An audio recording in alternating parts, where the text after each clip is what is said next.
আমাদের পুলিশের গাড়ি দিয়ে তুলো ভিতরে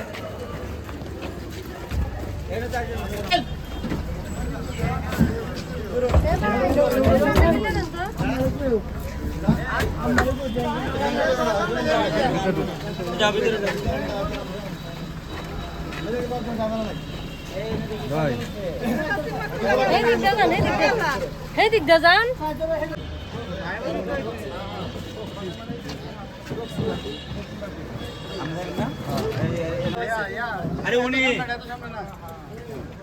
আসেন আসেন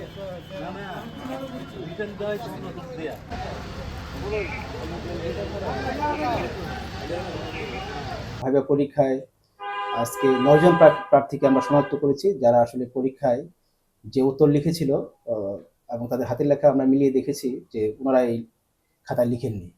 এবং পরবর্তীতে তারা নিজেরাই স্বেচ্ছায় দোষ স্বীকার করে নিয়েছেন যে তারা নিজেরা পরীক্ষা দেননি,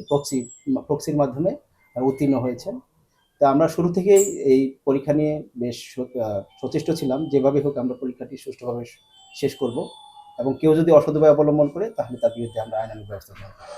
আজকে এই ভাইবা গ্রহণের সময় যখন আমাদের সন্দেহ হয়েছিল যে খাতায় লেখা এবং পরীক্ষার উত্তর ভিন্ন ধরনের হচ্ছে, তখন আমরা লেখা যাচাই করে নিই এবং এক সময় তাদেরকে যখন প্রশ্ন করা হয় আপনারা কিভাবে উত্তর লিখলেন, তখন না পেরে নিজেরাই তারা স্বীকার করে নেন যে আমরা আসলে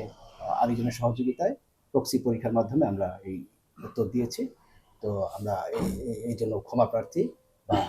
আমরা দোষ স্বীকার করে নিলাম। এই স্বীকারোক্তির ভিত্তিতে আমরা তৎক্ষণাৎ আমাদের জেলা প্রশাসনের এক্সিকিউটিভ ম্যাজিস্ট্রেটগণ মোবাইল কোর্ট পরিচালনা করে 9 জনকে আজকে 15 দিন করে কারাদণ্ড প্রদান করা হয়েছে। আজকে ভাইবা পরীক্ষা তো অফিস সহায়ক পদে পরীক্ষা ভাইবা চলছে, আমাদের আরো 2 দিন ভাইবা চলবে। আমরা এই বিষয়ে তথ্য যাচাই বাছাই করছি, সকল তথ্য লিখে দিয়েছি এবং গোয়েন্দা সংস্থা এবং পুলিশ ডিপার্টমেন্টকে এই বিষয়টা